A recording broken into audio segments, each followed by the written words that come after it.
Hello everybody, I am Torit Mato. Welcome to Art in Purulia. Today we'll discuss the basic knowledge required to start up oil painting. I'll cover the topic in three parts. Part 1 will cover the preparation part, that is the materials required.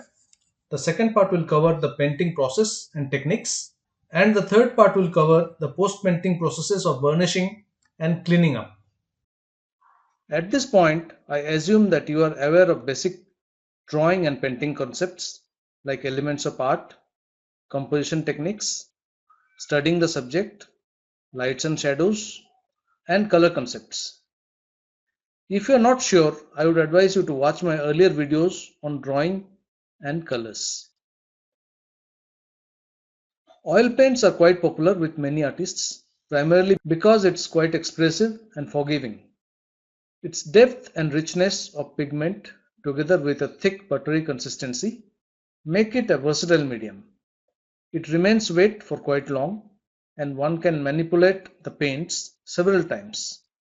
Moreover, it's considered classy and of course sells well. In this video, I'll discuss the materials required and a general workflow of doing an oil painting, and we'll discuss the various aspects and the basic techniques used while explaining each step.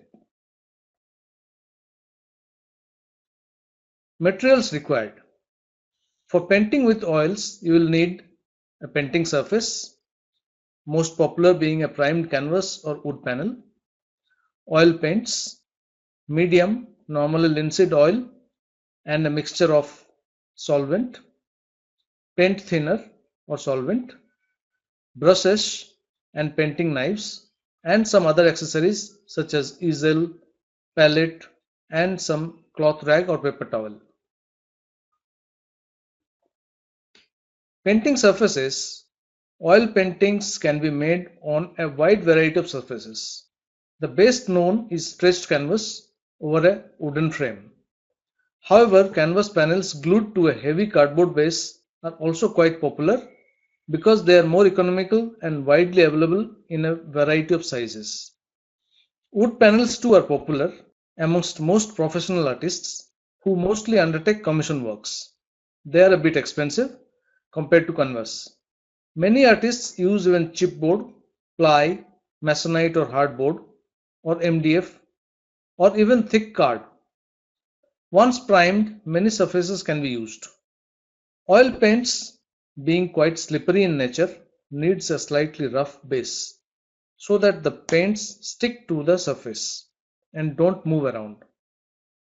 So, non-porous surfaces such as acrylic, glass, metal or porcelain, for example, are generally not recommended. For beginners, I'll recommend pre-prepared canvas panels or oil painting papers.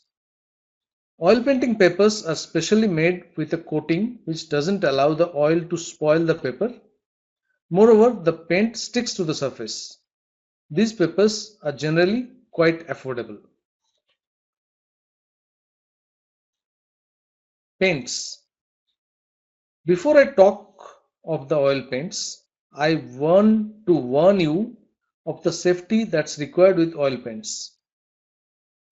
Most of the oil paints available in the market are poisonous, so always keep them out of the reach of children and be very careful with how you use them. Oil paints are made up of pigments, that is the color, and oil, and come in various sizes of tubes in hundreds of shades. Besides the standard oil paints, alkyd oil paints are available, which nullifies the drawback of slow drying aspect of oil paints to some extent. These paints include an alkyd dryer, which is synthetic resin, to speed up the drying process and can dry in as little as a day. If you want to avoid using solvents, oil paints that mix with water are also available. The paints come in two varieties, artist quality and student quality, and I would recommend you should go for artist quality for its sheer pigment content. At a minimum, you should have a red, blue, yellow, and white. However, to obviate the trouble caused by the warm and cool hues, a minimum color palette I would recommend is of 8 shades, including one white: ultramarine blue, cobalt blue, cadmium yellow light, cadmium red, alizarin crimson, raw umber or burnt sienna, and titanium white. In India, we can get a good beginner's set with 12 shades made by Camlin, which contains all the required shades. It's better to buy the artist quality, though it may be slightly expensive than student quality. Medium. Let me clarify one thing here. The word medium has two meanings in the art world. One is referred to describe the type of drawing or painting material used, such as pastels, watercolor, oil, or acrylic, and the other is the additive used with paint, such as medium in watercolor is water and acrylic has acrylic medium. For oil painting, the medium is mixture of oil, normally linseed oil, and some other agents for thinning, fast drying, or even making it more buttery and fatter. Though most popular oil for oil painting is linseed oil, many artists use safflower oil, stand oil, poppy oil, and walnut oil also.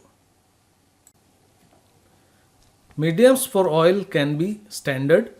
A standard medium is a mixture of materials, usually turpentine, linseed oil, or other oils, and a resin. Each of these materials adds a characteristic to the medium, whether it's to aid in the drying, to provide a durable finish, or to keep the painting flexible on the canvas. You can find various types of mediums in stores from the same suppliers that make your paints. Drying.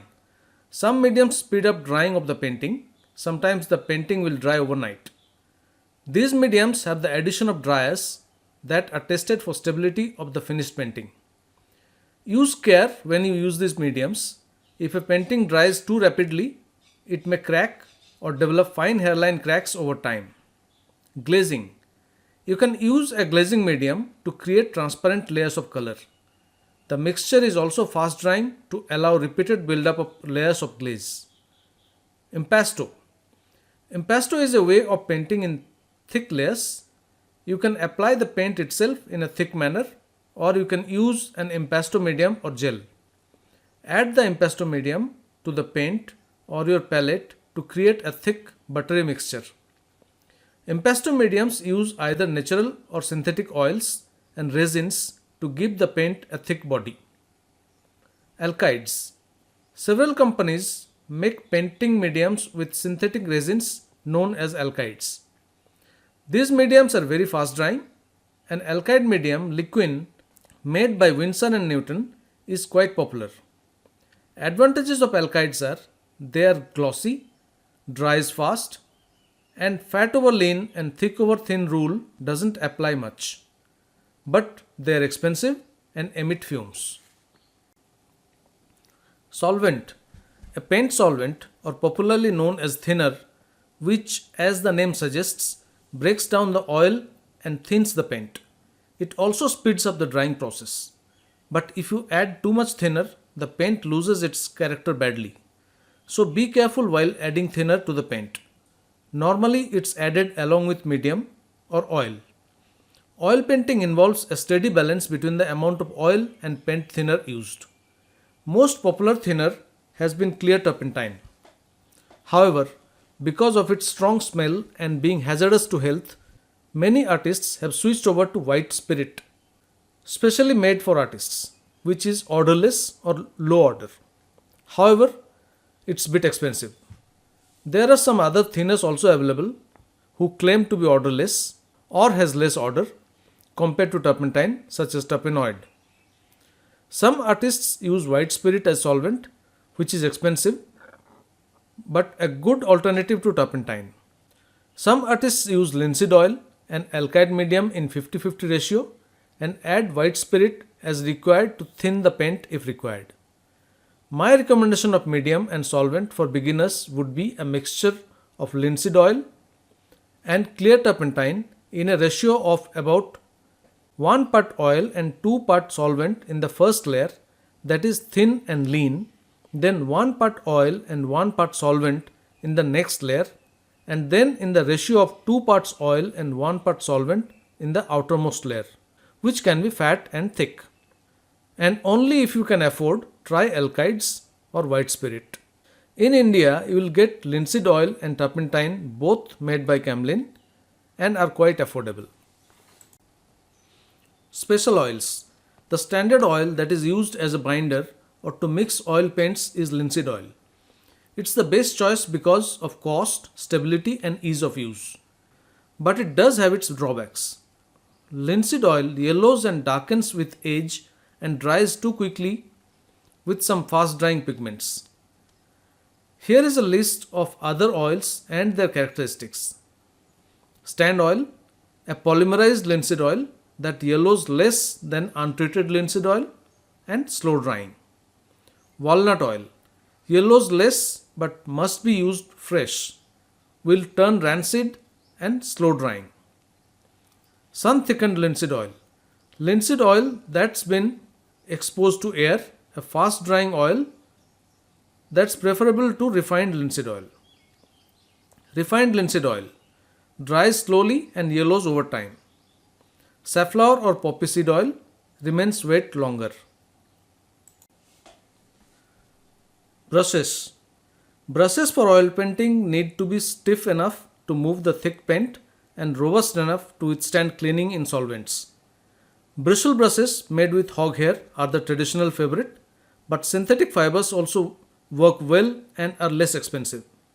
Soft hair brushes are useful for working into wet paint, but synthetic fiber are more practical than delicate natural fibers. Types of brushes. There are various types of brushes available, each used for making different marks. Please watch my video on types of brushes and their use for further details. I'll recommend a minimum of number 2, number 4 and number 8 flat brush and a synthetic rigger brush, and one fan brush and one filbert brush if you can afford, to add variety. Palette knives also can be used to mix as well as apply paints. They can produce beautiful textures and effects. Moreover, they are easy to clean, but don't expect fine detailing using palette knives. Some other accessories we'll require are an easel, which is necessary to prop the painting surface for ease of access. You can paint on a table surface also in the beginning. A palette, which is required, preferably a traditional wooden or even plastic palette, big enough to squeeze out paint and mix. It could be kidney or oblong shaped, or even a tier of palette will do. Dipper cups, generally available in art store as a pair of two small metal cups with a clip underneath to be fitted on the palette, used for holding oil and solvent separately, or a premixed one as preferable. You can use empty small containers with lid also. Cleaning material, which can be cloth rag or paper towel. A lot of cleaning material will be required on completion of a painting project to clean up the palette and brushes. Old cotton clothes are best for this purpose. A maul stick. To keep the hand steady while painting over a wet area, a stick used to support the hand, generally with a soft tip, is called a maul stick. Till now, we have discussed all the material requirement for an oil painting. I'll stop this part here itself. In the next part, we'll discuss the various steps and various methods required for making an oil painting. Thank you for watching this video.